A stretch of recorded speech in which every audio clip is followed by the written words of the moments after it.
What's up guys, and welcome back to another episode of CNC. It's episode number 30 and we're starting today's episode off as we officially hit the halfway point of the Bundesliga season. We will look at the top scorers, assists and clean sheets charts. As you can see, Ransford Yeboah 8 goals clear right now in the race to retain his golden boot. 18 and 17, that means as things stand, he's on course for a 36 goal season. I've mentioned it before, I'd love to get this guy to 40. I think it's definitely achievable, but again, a 34 game season, 4 games fewer than like a Premier League campaign or a Serie A campaign or whatever, that makes it more difficult for a player to hit an Ivan Toney or Samuel Bell 40 goal season in a top tier European league. It's doable, and it's doable this season as well, but I'm not entirely sure I'll make up the ground. And also look at the squad hub as well as we officially close out the first half of the season and the calendar year as well. You know, one brief thing on this, some of you guys ask me oftentimes, like, what's one feature you really miss from FIFA Career Mode, or one feature you want, but one feature you miss and that you could bring back, or you'd want to bring back if you could? For me, it's always the same answer. The squad reports. I mean, the squad hub, obviously you've got a lot more things in there, no doubt about it. But I missed the squad report, because in the squad report, for those who didn't play FIFA CM back then, you had on the left-hand side, like, all the players' names down the left-hand side, and the player you've highlighted, you'd see a brief picture of them, their brief player cutout, you'd see their overall rating, you'd see their age and position, their market valuation, and I believe their form and morale as well. And then on the right side, you'd see the full list of their attributes, every single attribute they've got, technical, physical, and mental as well. And in the case of goalkeepers, goalkeeping ability as well. And you'd have like a plus sign next to it, plus a number if they're improving, so you can see which stat or which attribute they're improving in and how much they've improved by. I believe since the season began, I think it's what it goes off. But now in the squad hub, you can't do that. The reason why I don't show the attributes as much, because if I was to do that for every single player, I'd have to flick the right stick each way on every single player when going down, and I'd also have to, of course, go back to show you the stats of the players as well and how they've been performing during the season too, so it's a lot more time consuming, and as you guys know, it's very hard to condense these episodes down for a decent time anyway. But yeah, the squad report, I miss that so much, man. I really do, and I wish EA would bring it back. Still, regardless, as January does come, we had an academy update and a scouting update, and also 2 big bids here for Sasha Hubner, and also 1 for Ransford Yeboah Liverpool, who we begotten last 16 in the Champions League, putting in an £88 million bid, I think it was, for our club captain, and also 2 more bids here, 1 for Becker from Real Betis, and also Inter Milan, putting in a £114.7 million offer for Albert Simon. Then Aston Villa putting in a £100 million bid for Ransford Yeboah as well. Huge transfer offers here in January, but of course we rejected them all. I don't know if you guys are the same as me, but I've mentioned this before. When I'm doing an RTG, especially with youth players or players you started the season or a series off with, I never like to cash in on those players unless the deal is simply too good to turn down. There's something about having a player right from the very beginning stay with you all the way, and you know, in your first season as well. And of course, youth players in particular, they are what make a series unique. They are what make a save sort of, you know, yours, if you know what I mean. And that's why I never recommend selling a youth players unless you kind of want it, like unless you kind of feel as though, first of all, the bid is too good to turn down, or you're in rebuild mode or something, you want loads of extra cash. I personally think that, like, one of the questions I get asked quite a lot is, you know, how do you make a career mode save so fun, and how do you make it so unique, and you know, how do you make it so enjoyable for a long period of time as well, because that's what my saves are, long saves. I would always say, best thing to do, develop your youth players and turn them into stars. It's the funnest way to play FIFA CM in my opinion. Anyway, first game of just a 2 in today's episode here, taking on Wolfsburg, who fall to pace a little bit since their red hot start, dropping to 4th place in the table as we remain on top right now. And I love this goal as well. I had to show you the replay of this. Ransford Yeboah puts Fikayo Tomori on an island, and the dribbling, the agility, the balance of this guy, and of course the finish as well for goal number 19 was glorious.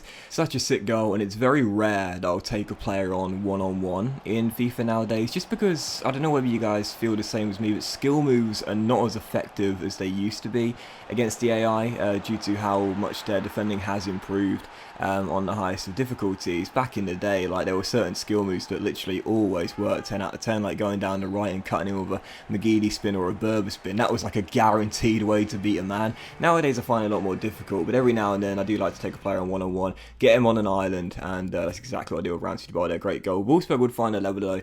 1-1 was the final score in that game, so a little bit of a disappointing slip up there, but considering how good they've been this season, I guess it's not too bad. Still, two more bids here. One for Julian Gattal, who, I mean, I'm still amazed at how well this guy has progressed. One from Bologna, and then Bella Kotchap, one to which, of course, we rejected as well. He's developed pretty nicely. Still has the potential to be special. I'm not sure if he's going to hit the 90s in the next year or two. I think I'm probably looking like more 3 seasons in. Then maybe he'll be the first player to hit 90, first defender, I should say, to hit 90 in this team. But still going to keep him, of course. And also Gattal staying too. Julian Gattal has been like one of the most interesting developed players I've had in FIFA 21. Signed him, didn't think much of him, but the guy has just come on leaps and bounds, particularly in the past 2 years since reaching the Bundesliga. And for the second and final game of today's episode, second and final one of January as well, after the winter break, only 2 games in January, as of course we went out to DFB Pokal very early to FSV Mainz, take on Leverkusen away at the Bayer Arena. Gadikli scores the first goal of the game against his former team, really perfectly timed through ball there to keep him on side from Ramsey Dubai, and a finish as well from Gadikli. And 63 minutes in, just mentioned him there.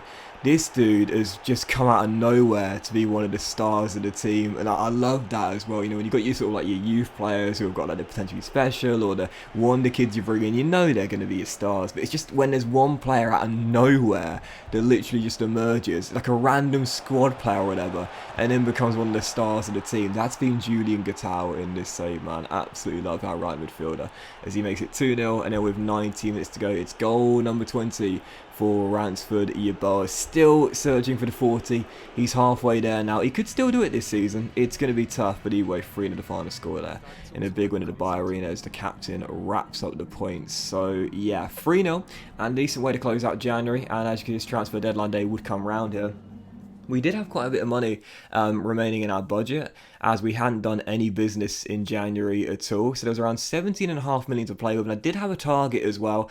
I was thinking about a new right winger and an injection of pace off the bench. Been scouting this guy for the past couple of years. Jamie Llewellyn from Gruppe Firth, playing in the 2 Liga, but a 77 overall, 22 years old. This guy should be playing in the top tier. So for some reason his valuation, the chief exec said we should be able to get it for 14.5 mil and no higher. In the end, we got it from under the valuation, 13 mil plus a 12% sell-on clause, which, as I always say, is completely redundant. Like, when I buy players in CNC, they're here for the long term, man. They ain't leaving. And Llewellyn signs a 5-year, 30 grand a week deal as well. So this guy has got a lot of pace. Pace is his forte. There's no doubt about that. He can play on both sides of the wing and up top as well, and I wouldn't be against turning him into a striker with the 75 finishing stat already.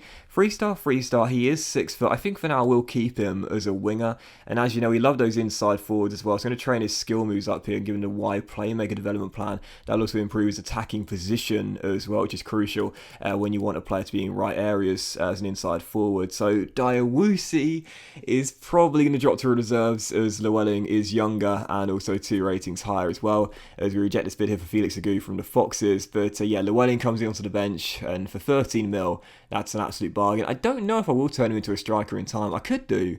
Again, the finishing is decent, and I do really enjoy changing players' positions. And, you know, I got to say as well, you know, this year, FIFA CM, I think that is such a brilliant feature that EA have added in. We've been crying out for it for years. All of us have been.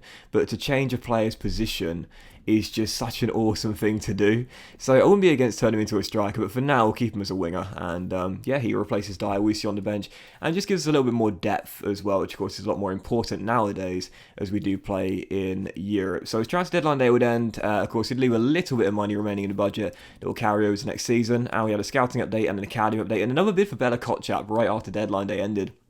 Mentioned this before, it's a bit of a weird, I'm not sure whether it's a bug, but it's a bit of a weird thing. I seem to get it every single January transfer window. As soon as deadline day is over, with the very next advance, I get a transfer offer. I really don't understand that. I think it's something that EA need to look at, but regardless, as you can see, table right now, 2 games after halfway point. We're still top of the table, but Stuttgart have caught up 3 points behind. Bayern also 5 points behind as well. I think the teams below probably won't get back into it. It does look like it probably will be a 3-horse race, but Stuttgart only 3 points behind, Bayern only 5 points behind. Long way to go. We are still top, but we are far from in the clear. But that will end this episode of CNC, guys. So big thank you for watching. If you have enjoyed it, if you have, then please do drop a like. Most love to you all. Have a fantastic day, and I'll see you for the next episode of CNC. Probably the biggest episode of this series so far. It's unmissable. Very soon.